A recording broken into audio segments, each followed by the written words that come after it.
The Arctic isn't one thing. It's not two things. It's 100 things. This is a place where nature is completely in control.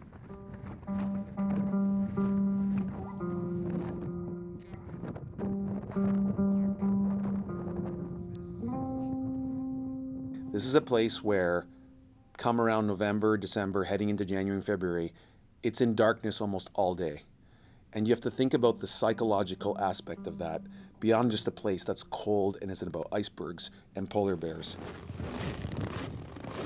Human connection and having a relationship with the people you're with is very important. Not just for like surviving, pulling up fishing nets, making fires, filling the snowmobiles with gas, building the tent, it's part of sort of a team effort to a degree. But psychologically and emotionally surviving in these places is very, very tough. Up there, you really feel how isolated and far away you are from everyone. You really feel it.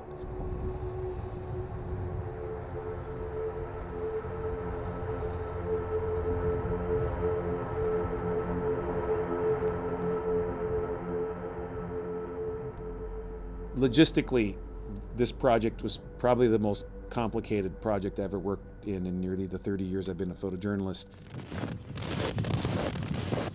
Using camera equipment in the Arctic for as many times as I went up there, in as high and as cold into the high Arctic as I went, I had to innovate a lot of different ways of taking photographs. So I put cameras in toques or plastic bags. I would carry 10 camera batteries. Everything's in a Ziploc bag because of moisture.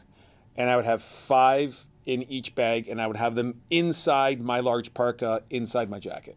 When I use my camera and you have it in front of your face, the vapor from your mouth is moisture. And if you don't hold your breath enough times, you're breathing into your camera. And all that vapor forms ice on the steel and then freezes the mechanics of the camera and it stops working. So imagine a scenario where you're going to something, 2.5 hours on a snowmobile ride in -40. And you get there and the ice is half frozen your goggles and you've struggled and you get there and you're like, yes, it was worth it. And I get off the snowmobile, I take the camera out of the camera bag and I press the shutter button and you're just feeling the button go, but it's not making any sound. And you get no pictures. You take out the other camera, that's not working either.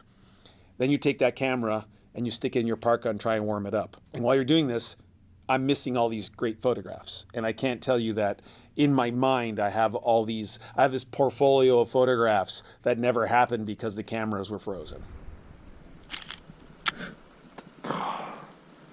Well, I think I've been out too long and it sounds like my shutter's frozen. Oh, man. I really enjoy being that person who goes up there. I witness stuff. I collect information. I come back and say, hey, look, this is what's going on. That's why there's this experiential feeling in these photographs. Like you're there. You're really with me, seeing the snow cave, seeing the submarine. Everything's close up. People are really close to what's going on. You're right in the middle of what people are doing.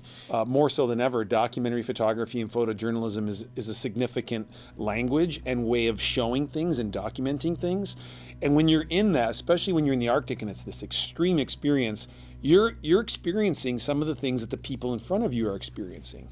And I think when it came to sort of the darkness, the loneliness, the isolation, where you're so far north away from everything and everyone, you start making photographs that express that. And I think that you can see a lot of that in a lot of the photographs.